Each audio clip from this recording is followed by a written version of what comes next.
Well, hello, everybody. I am so happy to be here with all of you, and especially to be back with our Mr. Rick Levine. Yay! And I'm Yay! happy to be back with our Ms. Amanda Pua Walsh.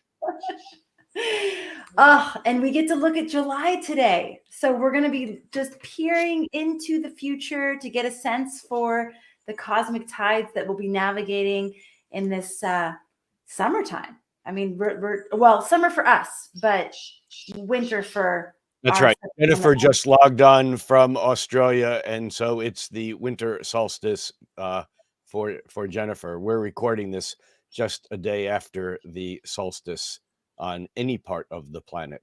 Yes, exactly. All right, well, we're going to dive into the July forecast here very soon.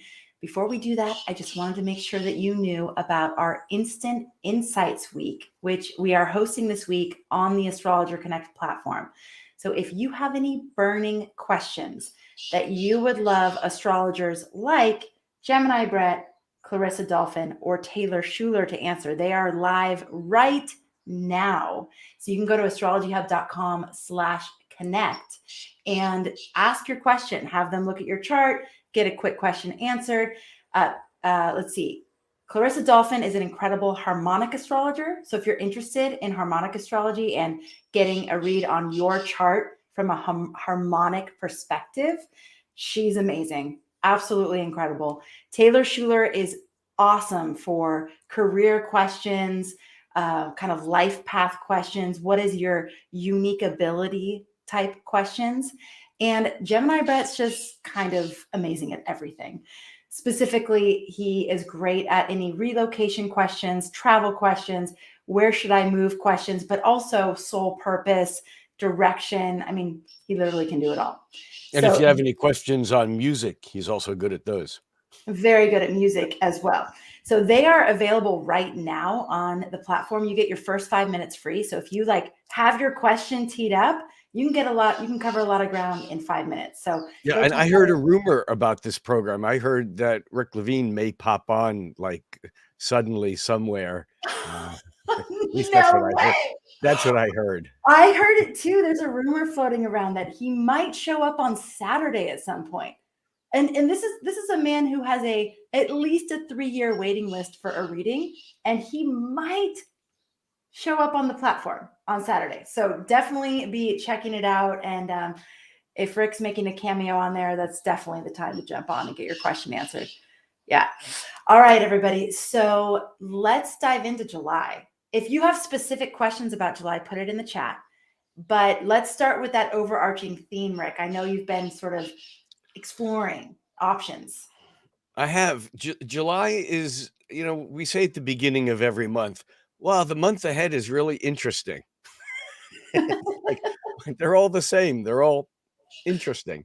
Yeah. July has a few interesting components in it. And I think the singular most important components in July involve the nodes and Pluto and the nodes. That's all one component. And Venus. And I think the two of those things that astrologers all around are talking about kind of give us the fabric of the month. When I look at a month, I always compare the chart at the very beginning of the month to the chart at the end of the month, and so and it kind of lets me see what's changed, what's gone on for the month. And I notice that for the month of July, we do have a couple of planets that are turning retrograde, and that always adds a fabric to the month. In July, we have Venus, which is why we'll be focused on Venus so significantly, turning retrograde on July 22nd, and we'll have more to say about Venus in a moment. And we have Chiron turning retrograde on July 23rd. Now, what that means is when a planet turns retrograde, as we know, and as I've said, every time a planet turns retrograde, it means it has to stop. From Earth's point of view, it's not really stopping in its tracks, but it looks that way. And so on July 1st, we have Venus at 21 degrees of Leo, and Venus normally moves through a sign in about a month. I mean, just actually it varies, but roughly just a little bit less than a month. Um, and um, and yet Venus at 21 degrees of Aries on July 1st, because she turns retrograde on July 22nd.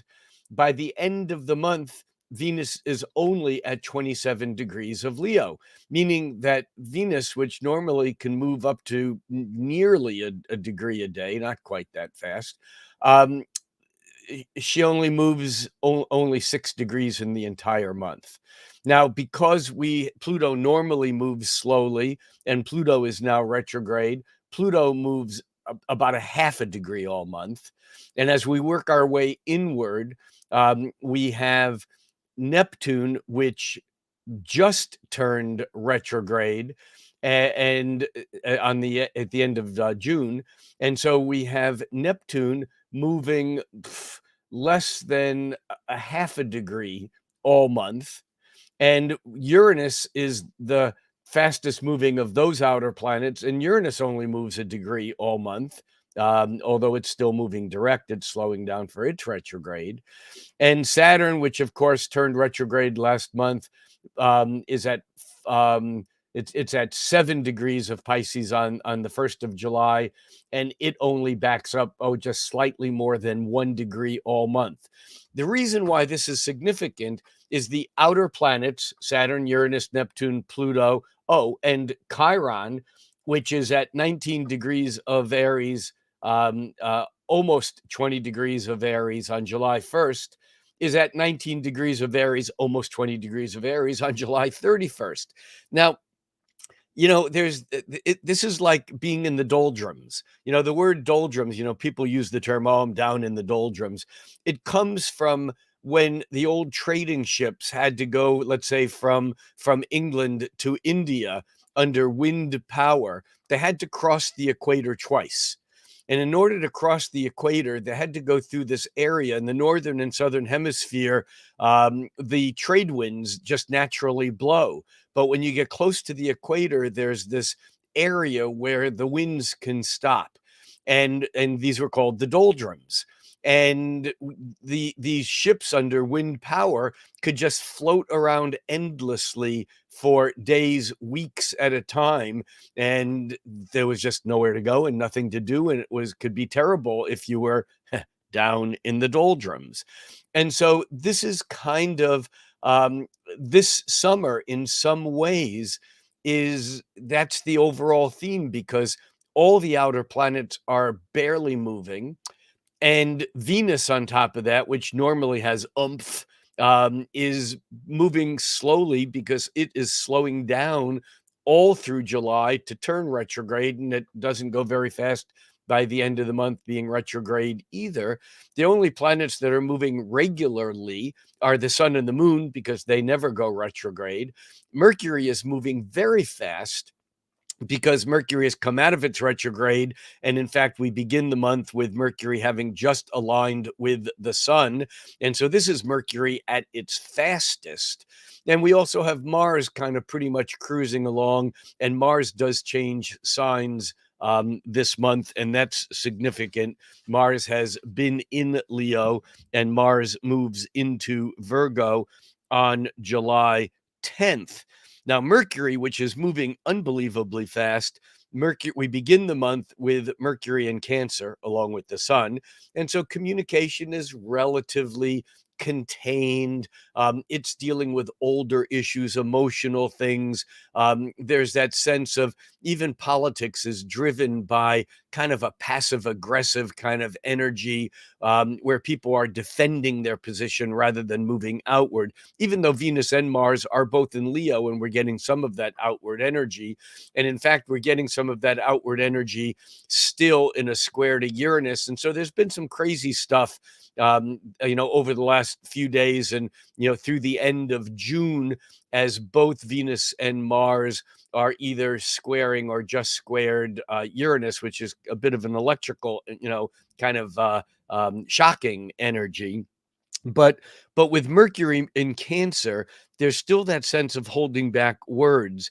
And on July 10th, Mercury moves from Cancer to Leo, but Mercury is moving so fast that only 2 weeks later, a little bit more than that, on July 28th, Mercury moves out of Leo and into Virgo. So Mercury's really cruising, which means that our minds are moving fast, our thoughts are moving fast. We have lots of ideas, and for most of the month, from July 10th through the 28th, we're willing to talk about them and share them. And we may see some real fiery feistiness of over dramatic presentations, especially on the political front. But then when Mercury on the 28th moves into Virgo, we enter a period of time where Mercury and Mars are both in Virgo. And therefore, I think our energies and our communication will be a bit more restrained. So that's the overall big picture of the planets and them changing signs. But again, I want to come back in a moment to both Venus, because of its retrograde period and what that means, and why that's so significant. And again, I want to come back to Pluto, which is retrograded back to the 30th degree, 29 and a half degrees of Capricorn. And because we have the nodes which move consistently retrograde, the nodes are moving from a fixed axis, the north node being in Taurus, the south node being in Scorpio, and they will move this month from the Taurus Scorpio axis to the Aries Libra axis. And that happens on July 17th if you're tracking the true node.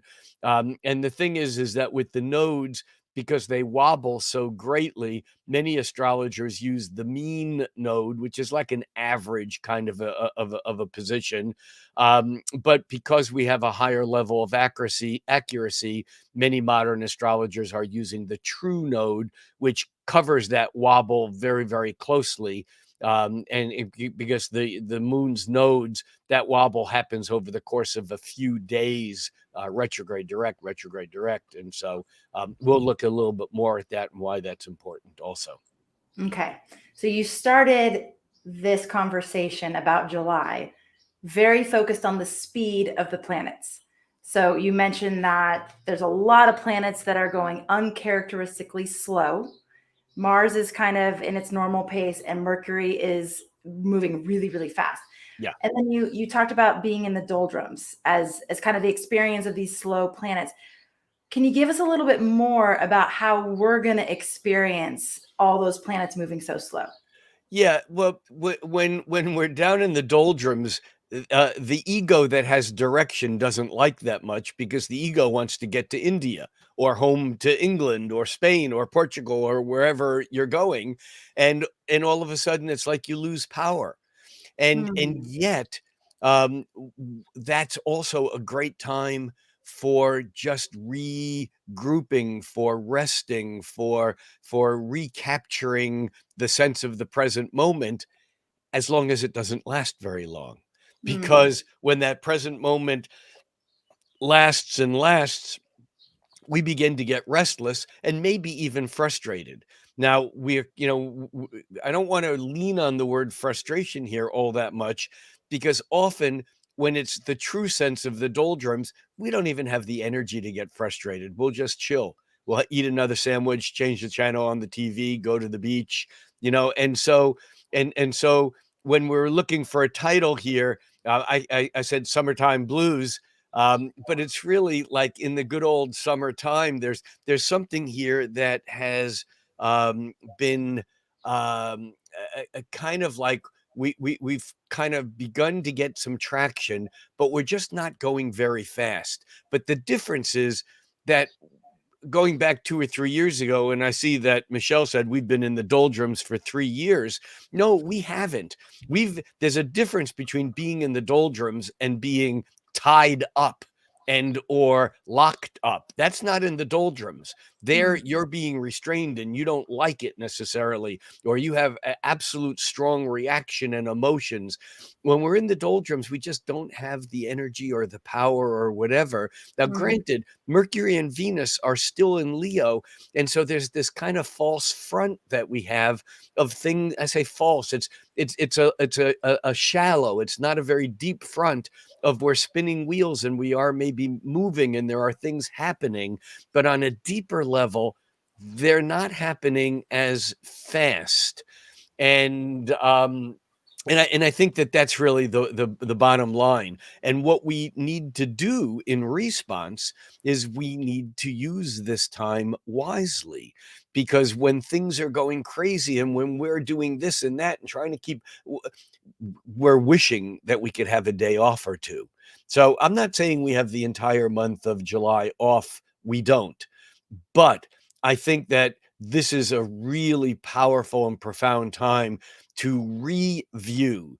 Remember, retrograde words are begin with the RE. You know, we often use them with Mercury, but they're with any retrograde because the planet is recovering old territory. So we get to review, reconsider, reanalyze, recognize, or recognize. You can't recognize something if you've never seen it before. It has to be back to the past. And so with Venus turning retrograde, I think a lot of our values, and we moderners just throw the love word or the money word at Venus and say that's what Venus is. Well, arguably, those are Venusian things, and Venus certainly has to do with our senses, both our physical senses and our sense of ethics and morals. And they're not physical senses, they're more metaphysical, mental senses. But Venus is also what we value. And of course, in our culture, we're in some ways taught, whether we're taught actually or just by example, we're taught to value material possessions and money. And those may not be our most important values. And when Venus slows down, especially in Leo, we're given an opportunity to review and to reconsider what we value. And as we do that, we actually get to go over past territory. They say that when Venus is retrograde, we may have a relationship from the past pop up back up, or we may, in fact, have see patterns of Venus's retrograde 8 or 16 years ago, because that Venus retrograde happens in the same, roughly in the same place in the sky every 8 years. And so we can see these patterns in our lives if we look at it. But it's mostly important that this is a time that we can easily waste if we just hang out and stare at the TV or the sun or whatever, when we have an opportunity right now to really review what's important to us. mm. So we won't have a ton of energy to like create new things and be super external. But if we capitalize on that intelligently, the more internal processes are actually going to be even more fruitful. I think so, but I'm going to contradict myself now here just for a moment, because as Walt Whitman, the Gemini said, "I contain multitudes." I Mhm, contradict myself, and we mhm, just need to keep in mind that both Venus and Mars are in expressive, outgoing Leo, and so there is some of that energy, but again, I think we can use that energy to touch those deeper things that are not moving very much, but it may feel like, I think I said this earlier, it may feel like it's all show and there's no substance behind it. There is substance behind it. It's just going to take time until those planets finish up their retrograde phases and move forward again. It doesn't mean there won't be anything to do or to create. And in fact, we may see some amazing, cool creations during this period of time because of that Venus and Mars kind of moving together, even though it's interesting because normally Venus moves faster than Mars. And so if there's a Venus-Mars conjunction that, or if they're near each other, Venus catches up to Mars, they conjoin. That's always a magical creative moment because Venus and Mars, the cosmic lovers, is the pro-creative force. In other words, it is about creativity. And yet what we're having this month, at the beginning of the month, Venus is trailing Mars by about 3 degrees. Venus is at 21 degrees Leo and Mars is at 24 degrees Leo.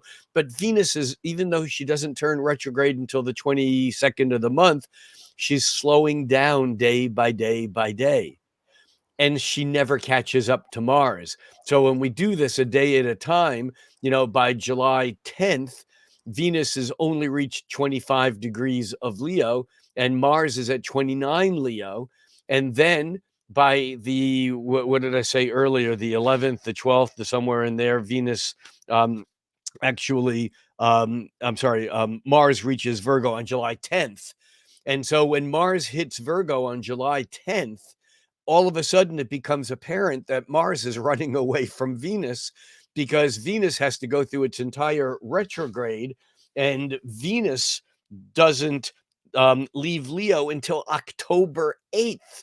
And by then, Mars is way the hell out of the picture. So it's an intriguing dance because I think Venus is holding the power. It's almost like she decides she doesn't give a crap as to whether she catches up with him. And I'm very aware of the gender nuances here, and many astrologers don't like to put gender specific pronouns to Venus and Mars.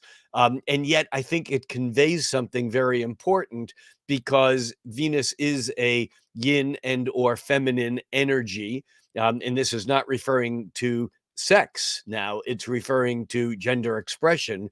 And so Venus it's almost like she loses interest in Mars and says, you know what, go do your thing, go be a Virgo, Libra, Scorpio as Mars moves on its way. I'm going to stay here in Leo and I'm going to luxuriate in the apparent beauty of it all without necessarily going into what's beneath the surface. So that's kind of my little Venus wrap.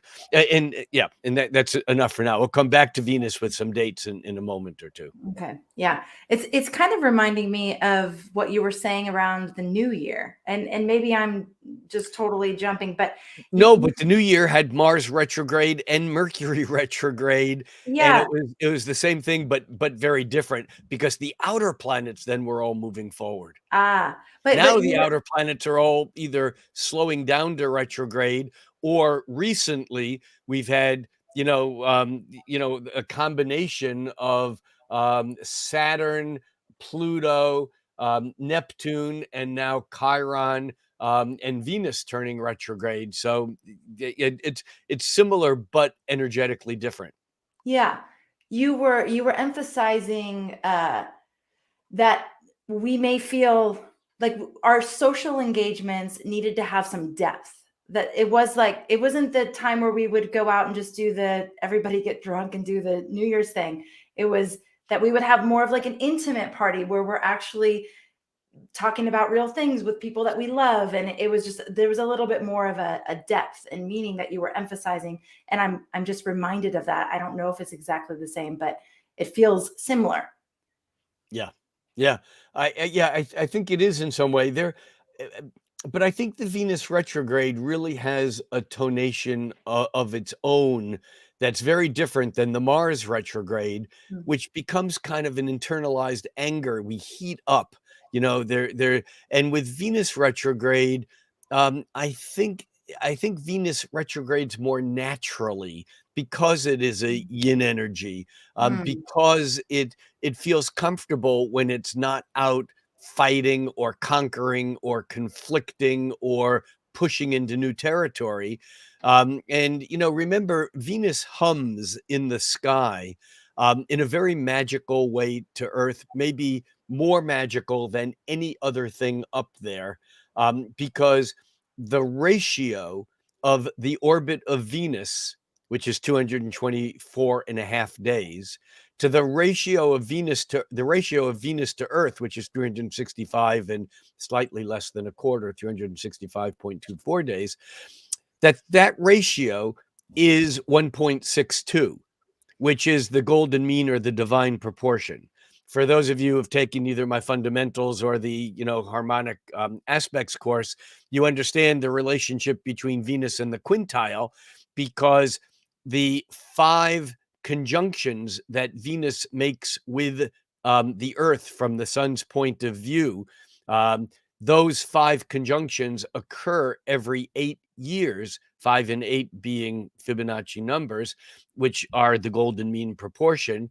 And they occur about 72 degrees apart from one another, which creates what many modern astrologers refer to as the Venus star, which are the quintile aspects made by the Venus, retrograde Venus, lining up with the sun 72 degrees apart 5 times every 8 years. Now, the golden mean or the divine proportion is that ratio that our guy Johannes Kepler said it's the ratio that God uses to create like from like. He called it one of the precious gems of geometry, because it has to do with beauty, aesthetic perfection. It has to do with pleasing harmonic resonance, which we call love. That's what love is. Love is that golden mean proportion that is perceived as being a part of a flow that is magical, and we can lose our ego into it. So Venus is a really, really magical planet. And when it slows down, and it normally spends about a month in a sign, and all of a sudden it's spending several months. And let's look at the actual dates here, because Venus entered Leo on June 5th. And it leaves Leo, like I said earlier, on October 8th. That means, for all practical purposes, Venus is in Leo all of June, all of July, most of June, all of July, all of August, all of September. It's basically for 4 months. It's a third of the year.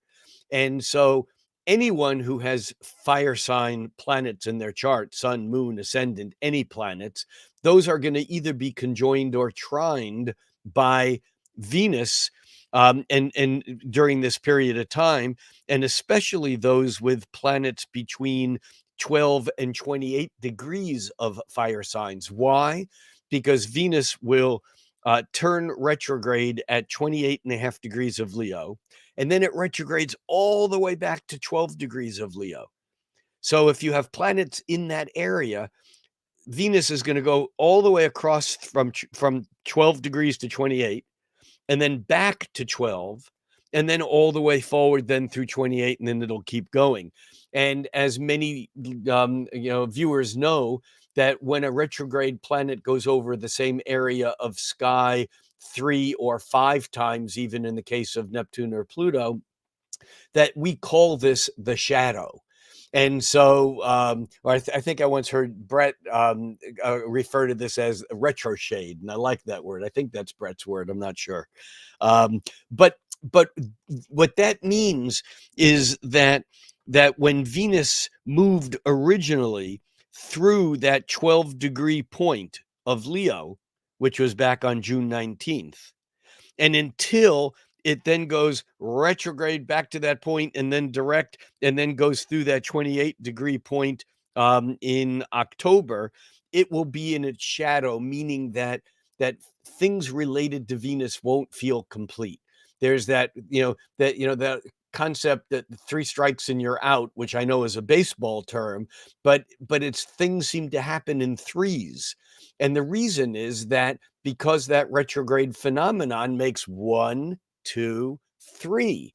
And so during this summer, we're going to be getting that Venus hanging out, not just in July, but really in late June, July, August, even into September, after it turns direct, because it turns direct on September 3rd at 12 degrees of Leo, but then all through the rest of September and on through the beginning of October, it's covering that same ground again for the third and final time, but we might feel that there's progress then. So this Venus retrograde is incredibly important. And again, if you have planets in fire signs, you're going to get the trines. Lucky you, yummy. At least it could be. But of course, we have to remember that too much of a good thing is not necessarily a good thing. It can be overindulgence. It can be distracted by pleasure. It can be hedonism, which I'm not saying is a bad thing when it's appropriate, but it can be overdoing that. But then if you have planets in that 12 to 28 degree range of any fixed signs, because Leo is a fixed sign, other than Leo. In other words, if you have planets in Taurus or Scorpio or Aquarius, then this Venus is going to be squaring or opposing those planets. And in fact, of course, we could, take that down to the sextiles or even the quincunxes and so on. But the point is, knowing where that mid Leo is in your natal chart will give you an idea of how that Venus in Leo hanging out. Grant Louis once said that there's really no difference between the transits that different planets make, except for how long they stay. So that if you have someone who comes over to your house once a month for dinner and a game of chess and a glass of wine, and they go home, and then 1 month they come over for dinner, a glass of wine, a game of chess, and they stay for a year, and then they go home, it's the exact same motion. But it changes our life in very different ways. Now, I always think if you're having breakfast with your spouse or parent or kid or friend, and you look over your iPad that you're reading your email on, and you look up at them and you go, oh my God, what did I do? It's like, oh, this person is such a drag. And then an hour later, you feel great. You're just in a bad mood. It happens. And a bad mood is a bad moon. And moods, like the moon, always change. So being in a bad mood for an hour or two or three is not a big deal. But if you feel that same way at dinner and then at breakfast again and then at dinner again, and then you're not in a bad moon. You're in a bad Mars or worse yet, a bad Saturn or, do you understand what I'm saying? So this is what this Venus is all about. This Venus, which normally whizzes through a sign, Venus does not go retrograde often. And when it does, it goes retrograde for about 40 days. Think of the Bible, 40 days and 40 nights of wandering in the desert. There's something about that 40-day period that is very magical in a lot of things. But that Venus retrograde is going to be, I think, one of the defining factors of the month. And again, we still have to talk about the nodes and Pluto. Yes. Okay. One more question about Venus. Got it. Are there a lot of breakups during Venus retrograde? There may be.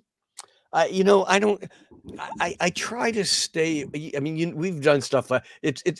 I have a hard time making generalized sweeping statements like that because it sets people up to think that that's what should happen or could happen. And sure, there could be, but there could be just as many revisitations. In other words, if in fact, and this is just totally hypothetical, I'm not saying that this will happen to you or to me or to any one particular, person listening or watching, but let's just say that you have your natal moon at, I don't know, 20 degrees of Sagittarius, and this Venus is now going to be trining that. That doesn't indicate to me a breakup as much as it does a connection. But let's say at the same time, you're having Saturn in Pisces squaring that moon. So yes, you may break up, but when that Venus turns retrograde over that exact same point, you may find out that maybe it wasn't a real breakup. And maybe when it goes direct the third and final time, you're back together again. Now, I'm not saying that scenario will happen, but that's a more likely scenario than a clean breakup because Venus in itself is more about the attractive, connective, pleasure principle, although it exists in both forms. And as I've mentioned here before, whether it's been in this cosmic connection or in one of the classes, when we talk about Venus, we often talk about sweet, love, romance, pleasure, sexuality, yumminess, aesthetic perfection, beauty, art. I mean, these are all Venusian things. And our friend, I use the word friend kind of as a, cosmic, brother, so to speak, Thomas More, whose first book, maybe a second, but first book, I think, was a book called Dark Eros. And in it, he talks about how when we experience love, in order for it to be real love, it can't just be the surface romance. That's only half of real love.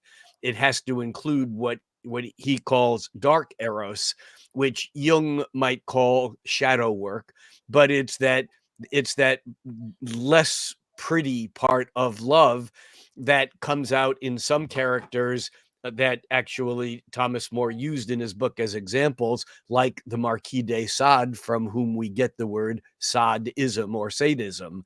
And so even though it's not necessarily the kind of love that many of us, or maybe even most of us, would want to either experience on either end of that, the fact of the matter is that that comes along with Venus. And sometimes we tend to push that side away because it's not as pleasant for most people. And also the piece you brought up earlier about values. I mean, if there is a breakup or a break apart, it could potentially be a result. All right. Well, Amanda's having a dog issue, so yes, the thing is that if there is a breakup, if there is something that happens on that level, often with retrogrades, and especially with the faster retrogrades of Mercury, Venus, and Mars, often we get this 1, 2, 3 punch. Well, it's not a punch, but a 1, 2, 3 effect, where it happens, and then we see it from the other side. Maybe that's not really what happened. Oh, and now this is what's happening. So we have to be careful about assuming when a planet is moving through its shadow area. We have to be careful about assuming that what happens is the final event and is what is happening, because often it's only one perspective of a more complex series of events. And it also can tie back to something in the past. Okay. All right. So I know you want to talk about Pluto and the nodes as a big part of July as well. Yeah, and I don't want to spend too much time on the nodes or the dates, because many people use the mean node, many people use the true node. If you're using the exact true node, then and of course the nodal axis travels as a pair of opposites, because it's really a line. And it's where the moon's orbit around the Earth intersects the Earth's orbit around the sun, and that creates, if you think of two frisbees kind of intersecting each other, they intersect in a line. And so the nodal axis, which has been in Taurus and Scorpio, moves backwards. It retrogrades, because that's how the nodes move, into Aries, Libra on July 17. And again, if you're using the mean rather than the true node, that may be off a few days. I don't have that date calculated in front of me, but the difference between the mean and true node can vary by a degree or two, or I think even maybe 3 degrees, but not more than that. So it's close. Regardless, in July, the nodal axis is shifting.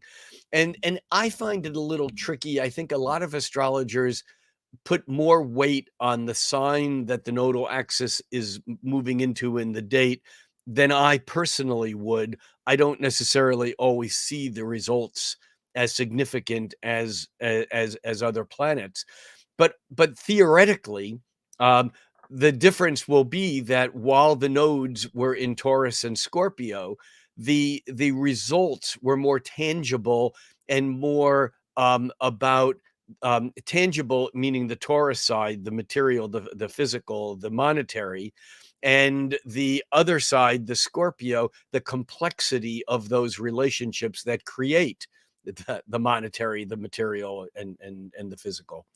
But as the nodal axis moves into Aries, Libra, the emphasis is more on the relationship between self and other.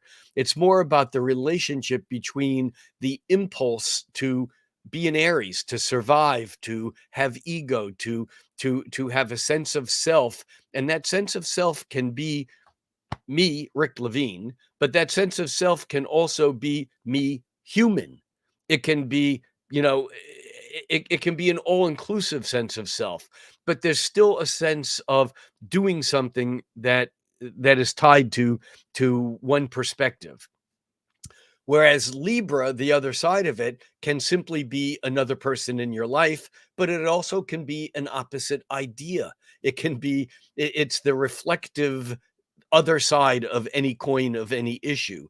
And so as the nodes move through the Aries Libra, we're being driven toward the North Node, the Aries of the having the integrity to be true to oneself. And yet the flip side of that is, but we can't ever be allowed to forget that there's always two sides to every issue. There's always another side to a coin. A coin can't have one side. And so we have to keep both of those in perspective. Now, normally, I don't even know that I would talk about the change of a nodal axis by sign in a particular month. It happens about every 18 months, except for the fact that as any planet is changing signs right now, including the nodal axis, they're moving from either 29 degrees of one sign to 0 of the next, or in the case of the nodes, they're moving from 29, they're moving from 0 degrees of one sign to 29 degrees of the previous sign. And Pluto is at 29 degrees of Capricorn. And what this means is that Pluto in Capricorn, like any planet that's moving from Cancer to Leo, because Cancer and 29 degrees of Cancer is opposite 29 degrees of Capricorn, which is where Pluto is. And so we've had, so we have this month Mercury and the Sun moving from Cancer to Leo, and they will both oppose Pluto. And when any planet opposes Pluto, that typically is an intense and deep power struggle for whose reality is going to dominate the other. Now, while Mercury moves from Cancer to Leo, and that's on July 10th, and when the Sun moves from Cancer to Leo, and that's on July 22nd, they are both not only opposing Pluto, but they are, like Pluto, 90 degrees to the nodal axis, because the nodal axis is moving from 0 degrees of Taurus Scorpio to 29 degrees of Aries Libra. And that 29 degrees of Cancer Capricorn is going to be exactly 90 degrees or square to it. And this is enough to ruin a perfect Venus retrograde month. I say ruin. It's a totally different perspective. And the crazy thing about it is, see, I don't always pay attention to planets that are making aspects to the nodes, although I take them into consideration. I mean, we have planets moving from Leo to Virgo. I'm sorry, yeah, from Leo to Virgo that are making sextiles and trines with the nodal axis. However, even the ancients recognized that when a planet was 90 degrees to the lunar nodes, that they had a special term for this, and it was called the bending. The bendings of the nodes are the places where you are exactly off center. You're as far away from the nodes as you can get. And we have Pluto actually reaching that exact point. And this is going to sound a little crazy, and I'm going to tell you why in just a moment. But Pluto squares the nodes exactly on July 22nd. And then it squares them again exactly on July 25th. And then it squares them again exactly on July 28th. And during that entire time, Pluto is retrograde. And in fact, the nodes which are retrograde don't even turn direct. How is that possible? Well, it took a little bit of digging because it confused me. I couldn't figure out exactly why that was the case. And it turns out that the retrograde nodes slow down enough, and these are true nodes, not the average mean node, that the retrograde nodes slow down enough that they become stationary as if they were going to turn direct, but they don't. And so what happens is that the retrograde nodes are moving faster than the retrograde Pluto, and it makes that square. And then the retrograde nodes slow down enough and come still that retrograde Pluto is now moving faster, and it goes over that same point again, and then the nodes begin to pick up speed and cross it a third time. I don't know that I've ever seen this, and this is probably a good Gemini Brett question as to the mechanics of this, and if he's seen this before. But I find it intriguing that normally a planet going over the bendings or the squares to the node will last a day or two or three, but exact only one day, and yet Pluto is pretty much square to the nodes or at that bending point for the entire month of July. In fact, on July 1st, Pluto is at 29.5 degrees of Capricorn. And on July 31st, Pluto is just under 29 degrees of Capricorn. It's at 28 degrees, 54 minutes. And at the end of the month, the nodes are at 28.5 degrees, of Aries Libra square it. So it's almost like we don't get away from this. And what does that mean? Well, when a planet is square the nodes in evolutionary astrology, they call that a skip step. In other words, it's almost like we didn't pay attention or didn't express that planetary energy in the past. So now we're giving it a chance to work it out. If you have a planet in your natal chart that is at the bending, is square the nodes, it's almost like that planet can be highlighted in this lifetime as a chance to express that energy that previously, either earlier in this lifetime or genetically or familially, or whether it's a personal past life, it's a chance to kind of make it right, to bring it out into the open. Now, from a separate perspective, a planet square to the nodes is a planet that's in high focus, and it has an opportunity in the present moment because squares are dynamic. It has an opportunity to pop something into reality. Well, what is it that's popping into reality? It's Pluto, and it's Pluto at the point of its Pluto return, in the United States chart. And look at what's going on in this country. There's certainly from any perspective, there's a bit of a meltdown. And I think that in part, this Pluto square to the nodes will play into and exacerbate this energy this summer, and particularly through July. But the other thing that happens is that on July 11th, when Mercury changes signs, well, the day after, it will square the nodes.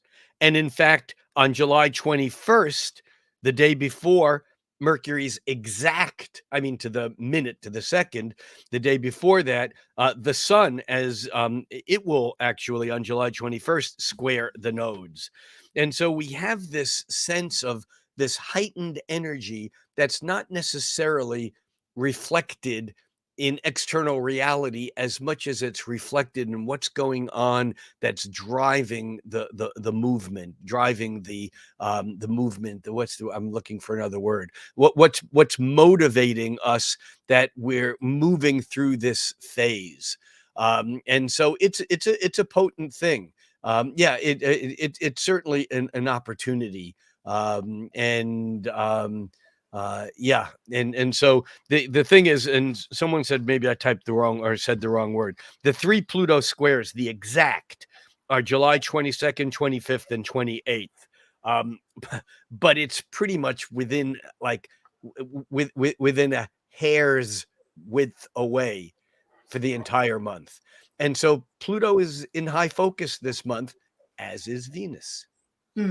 So you are emphasizing the Pluto, like you said that this could emphasize the Pluto return for the US. So that's sort of a more collective thing. but only for the United States. I guess it will probably have ripple effects in Yeah, other only places. for the United States, but remember, this whole period of time is also Pluto changing signs from Capricorn to Aquarius. Right. And we might feel, oh, it's back in Capricorn, the pressure's off. No, it's back in Aquarius, the pressure's on to finish all the deconstruction and the nihilistic taking down of those things that were the absolute most fundamental external realities, whether it's government, banking systems, blah, blah, blah, blah, the Constitution of the United States. And this is impacting us worldwide. Remember, when Pluto moved from Capricorn to Aquarius back in the 18th century, it was not only the creation of the Constitution of the United States of America, but it was also little things like the French Revolution, both of which were total revamping of the idea that a single family could be divinely gifted with the ownership of a country and everyone else served homage to the royalty. That's what that was about. And that's as the changes that are going on now are as big as those then. But when you're in the midst of such big changes that are not just an event of an afternoon, which we can see, you can see, a submersible going down to the Titanic and its implosion and those kind of horrific, shocking events that boom, something happens. We can see them as an event. That's why Uranian events are so easy to see. Plutonic events are not as easy to see.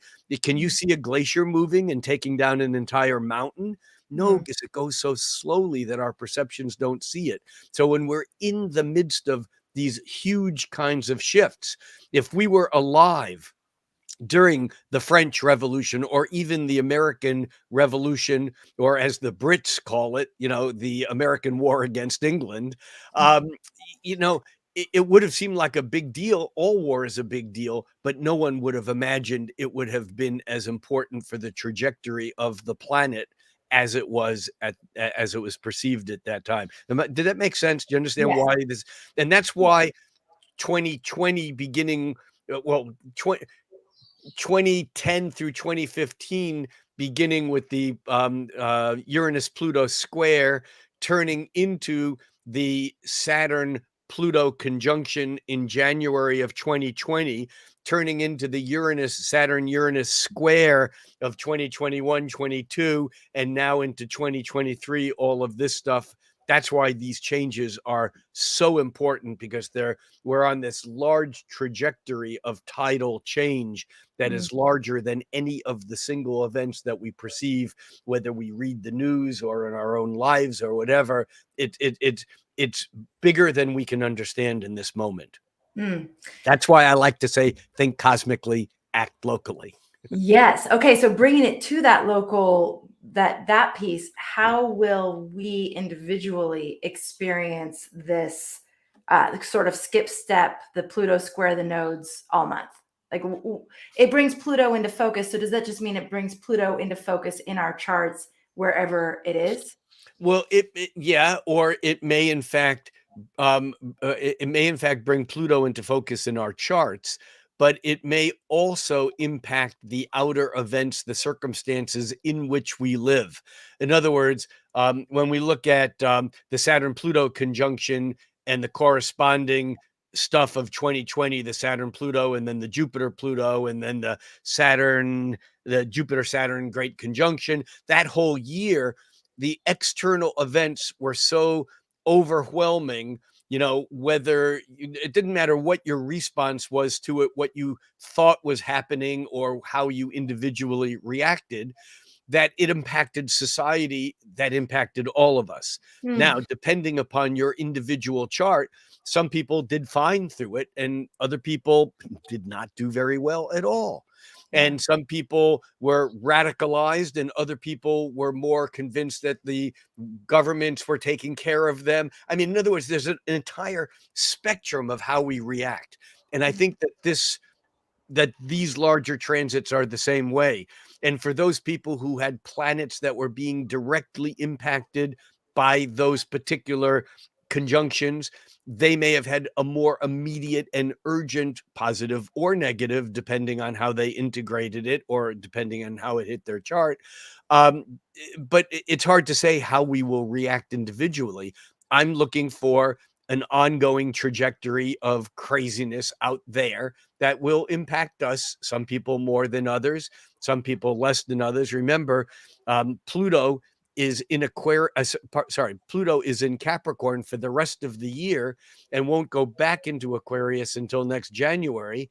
And it'll be in Aquarius for most of 2024, but it even tips back into Capricorn again. And so we're not done with that Capricorn stuff before we get to the stuff that everyone is excited about it with Pluto in Aquarius. And I'm not sure that if people understood what Pluto and Aquarius really meant, that they would be quite as excited as they are. I'm not saying that there are things to fear. I'm saying, like beautiful, sexy, romantic, pleasure-seeking Venus, everything has two sides. Yes. Okay. So basically, you're saying we're in a big global tide that will affect us personally, no matter where this is happening in our chart. That it's, Well, sure, yeah, and it is. I mean, yeah, just by the nature of the economic and environmental things and what I mean, those things do impact us, but again, yeah, it may impact some more than others. right. And we should also take before we call it quits, we should take a quick look at the two lunations. Yeah, And I know that in the inner circle that you really drill down on these a whole lot more. But we have two lunations. We have a full moon on on July 3rd and a new moon on July 17th. And the full moon in Capricorn on July 3rd is significant. Actually, the days after that, the moon, when it moves from Capricorn into Aquarius, will join up with Pluto and square the nodes. And so there's a whole, kind of wobbly period in itself around July, 4th, 5th, 6th. But that particular full moon to me is intriguing because it is trine Jupiter. And it is also Mercury is lined up with the sun, and the full moon itself in Capricorn is making a square and a half to Venus, which is really slowing down. I don't see this full moon as being an overwhelmingly positive or negative moon. I mean, I do see that we do have some disruptive stuff happening with Venus making its square to Uranus, which is exact on, I'll tell you here real quickly, it's exact on July 2nd. And so coming into that full moon, there is some disruptive stuff going on. It can also be exciting, but I just, this particular full moon seems to be medium benign, but there is that Venus that is squaring Uranus, and the full moon is a square and a half to Venus. So it may be a bit, problematic on a communication front, on a relationship front. However, when we get to the new moon on the 17th, that is coming into its opposition with Pluto.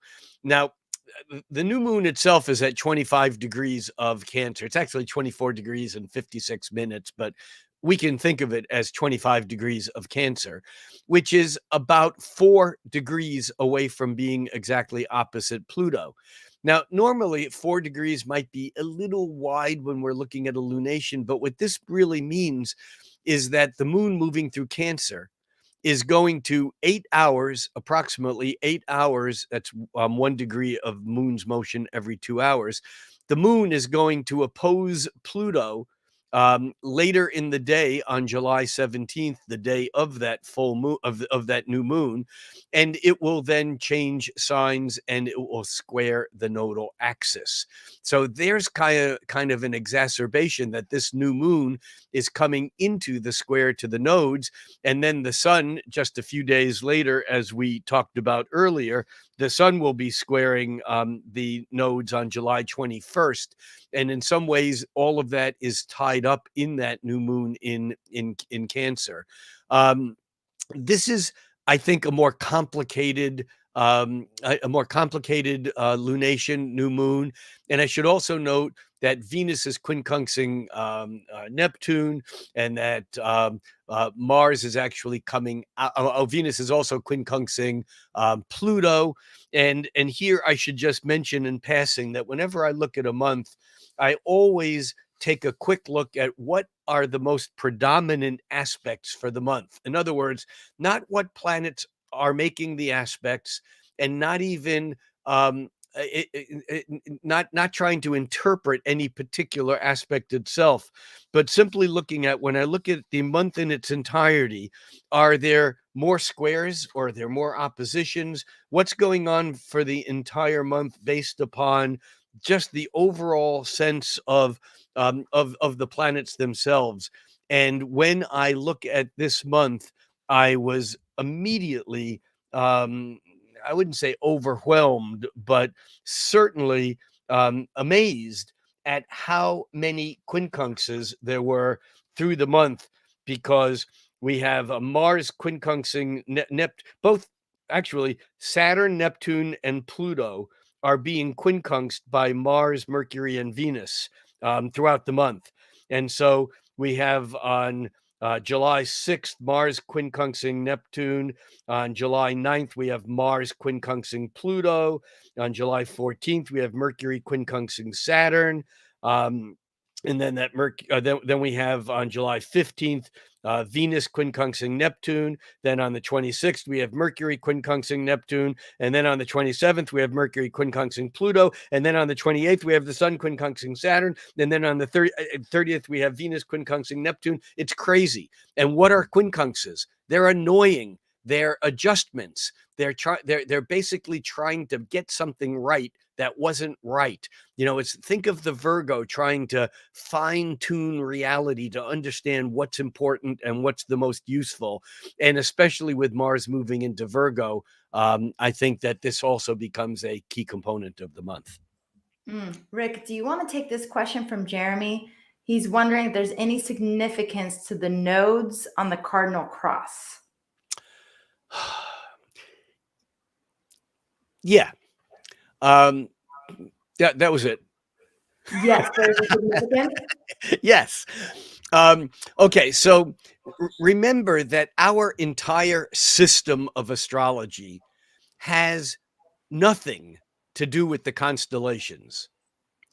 We think of the constellation of Aries or Taurus, Gemini, whatever.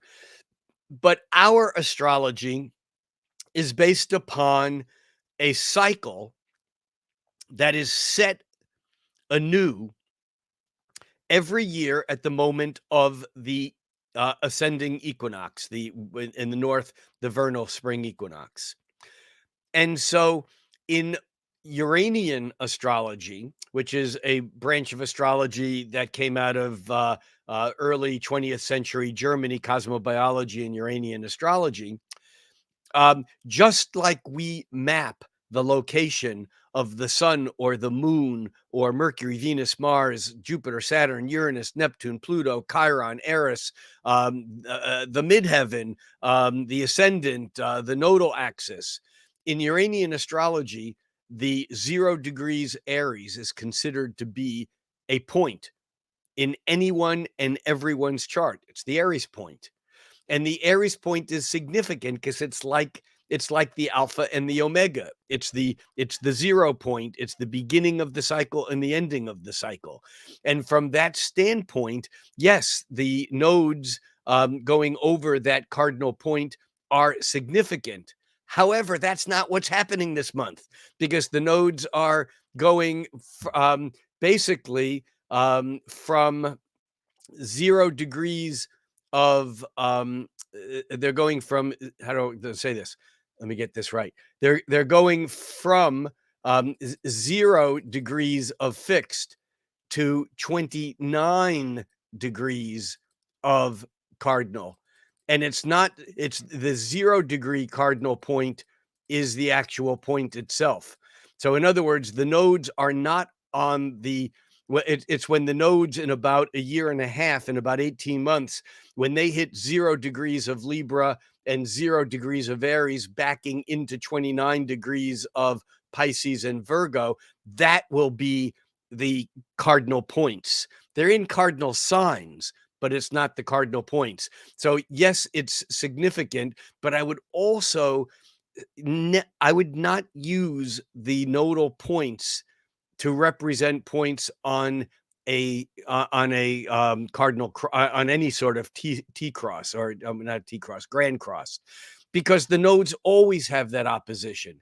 I mean, yes, this is a very profound series of oppositions of various planets, including Mercury and the Sun and the Moon in their own time to Pluto, while those oppositions are squaring the nodal axis. And as much as I would use a square in the nodal axis, personally, I wouldn't call this a grand square. Other astrologers may differ. I wouldn't try to talk them out of their reality. All right. So we have a month of review, regroup, rest, recover, reconsider, recognize what we value. So there's going to be a lot of space for that. Yes. Yes. We have this nodal shift from tangible and deep to the relationship between self and other. Yes. And then that's being rattled by Pluto and the inner planets changing from Cancer to Leo. Yes. And then we have this overarching kind of like revamping of fundamental ideas, this global tidal shift that we're all a part of, that Pluto in Capricorn, Pluto back in Capricorn in retrograde is bringing all these different things back up for us. And we have a predominance of annoying kind of adjusting energy. That is true. And the overarching theme is basically summertime blues. Are you landed on that? Yeah, I would say that's all fair. And someone asked about the septiles, and there's always septiles cooking, but I mean, there's a predominance of septiles right at the beginning of the month, and for a lot of the month, the Venus and Mars are triseptile to Pluto with Jupiter in the mix.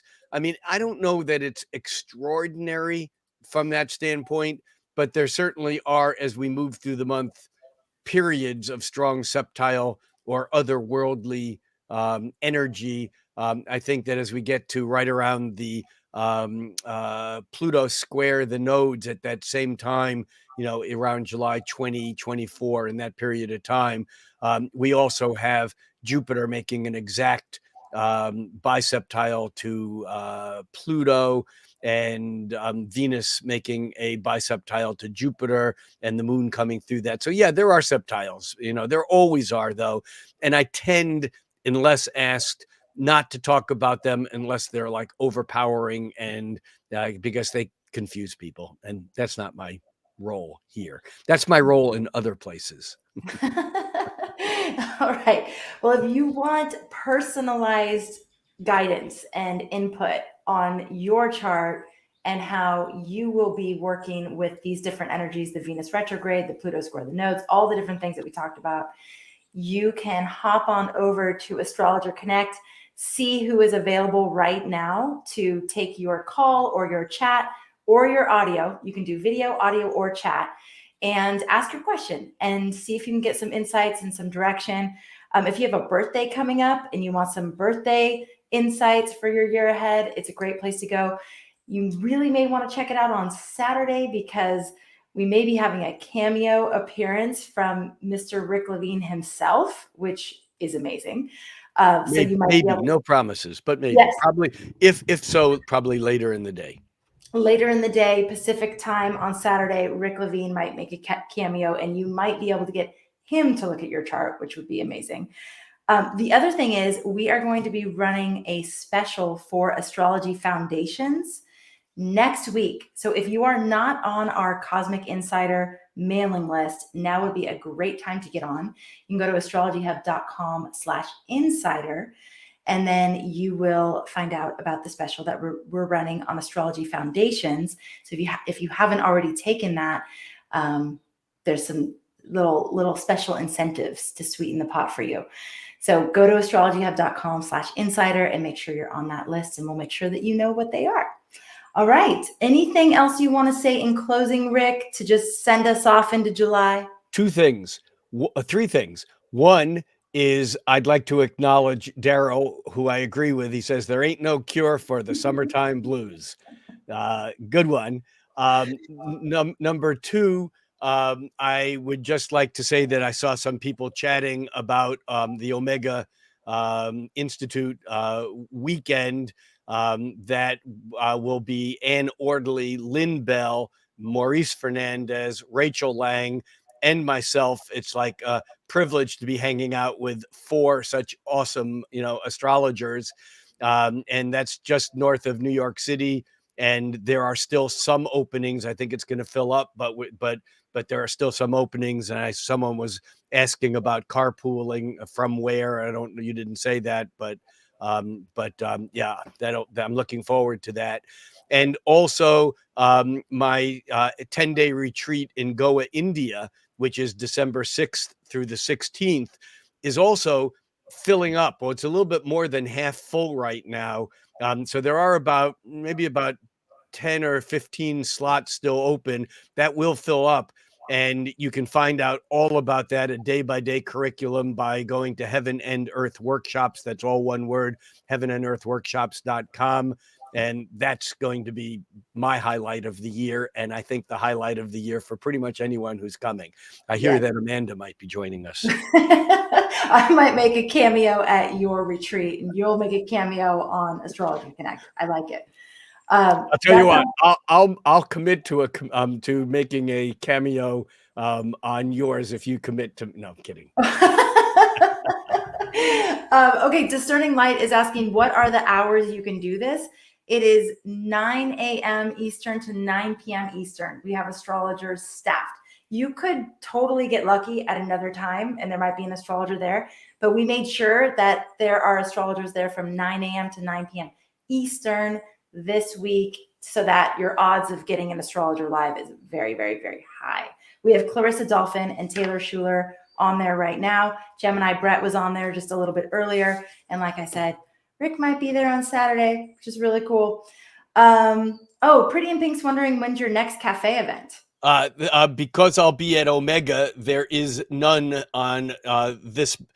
There will be no first Friday of July event, but in August, I'll be back there. I'll be there in August, September, October, and November. And in December, we'll do a live from India.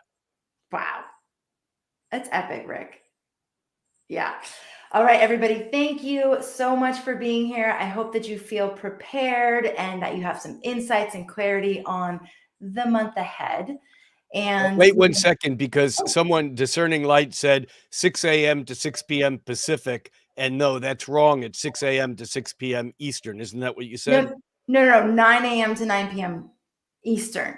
Oh, so it is 6 to 6. Yes, okay. yes. Yeah, I might not be on until after that. Oh, that's fine. That's fine. Actually, I kind of like that. You'll extend our little Saturday night with Rick. Yes, Saturday night with Rick. Oh my God. Who wants that? Make sure you go on over to astrologyhub.com/connect, scroll and look for Rick. If you can't get Rick, there's other amazing astrologers too, but God, some lucky people. Yeah, the staff that you got, the people who are doing this, I know almost all of them in their work, and it's what a lineup. Yes, we wanted to make sure that you all have easy access to high quality astrology readings, so that you know the astrologers are good, that you can trust the guidance, the input. So that was a huge focal point for us. Yeah, it still is. All right. Thank you, everybody. It's been so great to spend this time here with you. Hope you have an amazing month. We'll see you, the Cosmic Connection, on July 6th. We're going to be exploring some themes around what astrology is telling us about the future of AI, which I think is going to be really fascinating. And maybe even the future of I. I like that. Yes. And I don't mean I as an ego I mean the future of intelligence. Yes. I like that. Yeah. That's really cool. All right. Take care, everybody, and we will catch you on the next episode. Thank you for Thanks being all. here. Thanks, Amanda. Thank you, Rick.